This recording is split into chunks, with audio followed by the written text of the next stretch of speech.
حضرت امام ترمذی رحمۃ اللہ علیہ نے اپنی سنن میں جو حدیث پاک کی مشہور و معروف کتاب ہے، اس میں کتاب اللباس کے اندر ایک باب قائم کیا ہے. اس کا عنوان ہے باب ترقی الثوب، یعنی کپڑوں میں پیوند لگانے کا بیان. اور اس کے اندر نبی اکرم صلی اللہ علیہ وسلم سے ایک حدیث لائے ہیں پیوند لگانے کی. اس کا حاصل یہ ہے کہ اللہ کے رسول علیہ السلام نے فرمایا، حضرت عائشہ صدیقہ رضی اللہ تعالی عنہا سے خطاب کرتے ہوئے، کہ جب تک کسی کپڑے میں پیوند نہ لگ جائے اس وقت تک اس کپڑے کو پرانا نہ سمجھو. پیوند لگ جائے تب پرانا سمجھنا ہے.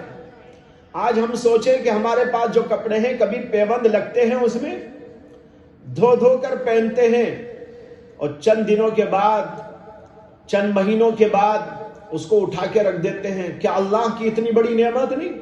اللہ کے نبی علیہ السلام فرماتے ہیں جب تک کہ کپڑے میں پیوند نہ لگ جائے اس کو یہ نہ سمجھو کہ وہ پرانا ہو گیا.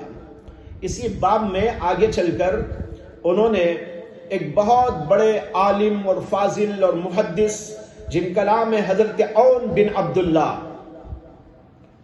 ان کا ایک بہت ہی حکیمانہ قول درج کیا ہے. میں وہ سنانا چاہ رہا تھا کہ حضرت عون بن عبداللہ جو بہت بڑے امام تھے، محدث تھے، فقیہ تھے، انہوں نے کہا ہے، صحبت الاغنیاء فلم ارى احدا اکثر ہما منی ارى دابة خیرا من دابتی وثوبا خیرا من ثوبی وصحبت الفقراء فاسترحت. اس کا مطلب یہ ہے، وہ کہتے ہیں کہ میں ایک زمانے تک مالدار لوگوں کے ساتھ اٹھک بیٹھک کرتا تھا. مالداروں کے ساتھ اٹھنا بیٹھنا، ان کی صحبت میں رہنا. اس کا نتیجہ یہ ہوا کہ میں ہر وقت غم میں رہتا تھا. ہر وقت میرا دل کہتا تھا، ارے اس کا مکان بہت اچھا ہے میرے مکان سے، اس کے کپڑے میرے کپڑوں سے بہت بہتر ہیں، اس کی سواری میری سواری سے بہت بہتر ہے. ارا دابتن خیرم من دابتی وثوبا خیرم من ثوبی.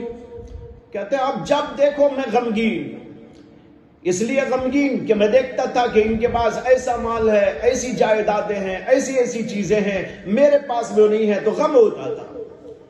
کہتے ہیں وہ صحبت الفقراء، پھر اس کے بعد میں فقیر لوگوں کی صحبت. فقیر سے مراد یہاں پر مانگنے والے نہیں ہیں، اللہ کے نیک بندے ہیں، ان کو فقراء کہا جاتا ہے، اس لیے کہ وہ اپنے آپ کو اللہ کا فقیر سمجھتے ہیں. ان کی صحبتوں میں رہنے لگا.